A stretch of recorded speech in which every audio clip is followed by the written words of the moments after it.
ओम नमो नारायण। मैं दक्ष स्वामी। पूजा घर में या हवन के समय जल पात्र का रखने का महत्व क्या होता है जानते हैं।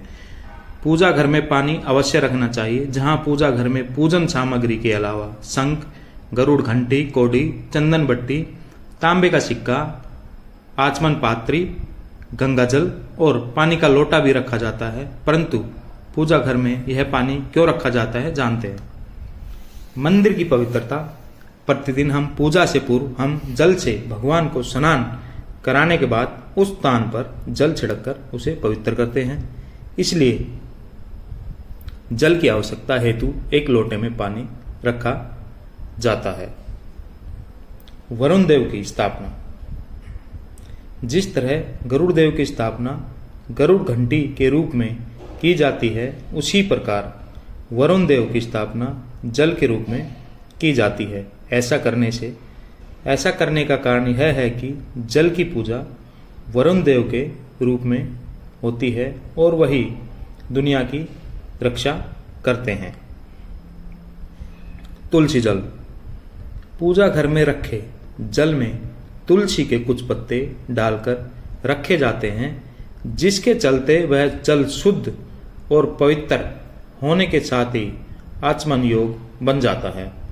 और इसी से जब हम पूजा स्थल को शुद्ध करते हैं तो देवी एवं देवता प्रसन्न होते हैं और हमारी प्रार्थना जरूर सुनते हैं और हम पर कृपा दृष्टि बरसाते हैं। हमारी मनोकामना भी शीघ्र पूर्ण करते हैं। नैवेद्यार्पण।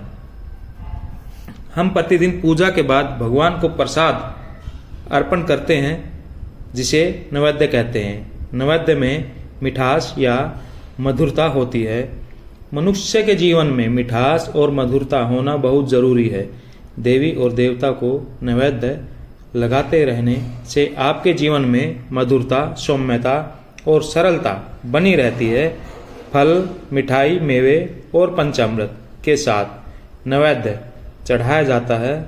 नैवेद्य अर्पित करने के बाद भगवान को जल अर्पण करने के लिए ही पूजा घर में रखा जाता है। जल की स्थापना। पूजा घर या उत्तर एवं ईशान कोण में जल की स्थापना करने से घर में सुख एवं समृद्धि बनी रहती है। इसलिए पूजा घर में जल की स्थापना की जाती है।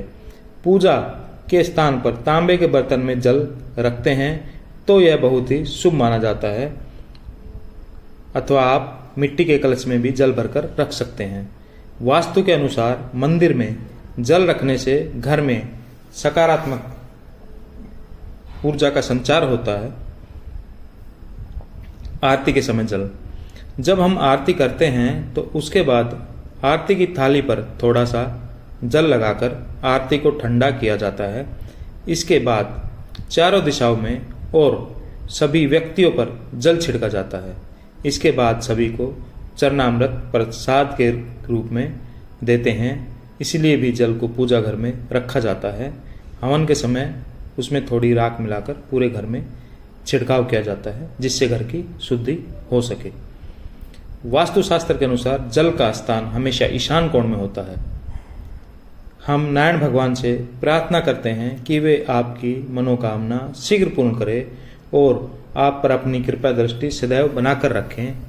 आप पर कभी कोई समस्या न आए, आपके कार्य शीघ्र से शीघ्र बने। ओम नमो नारायण। आपका दिन शुभ हो।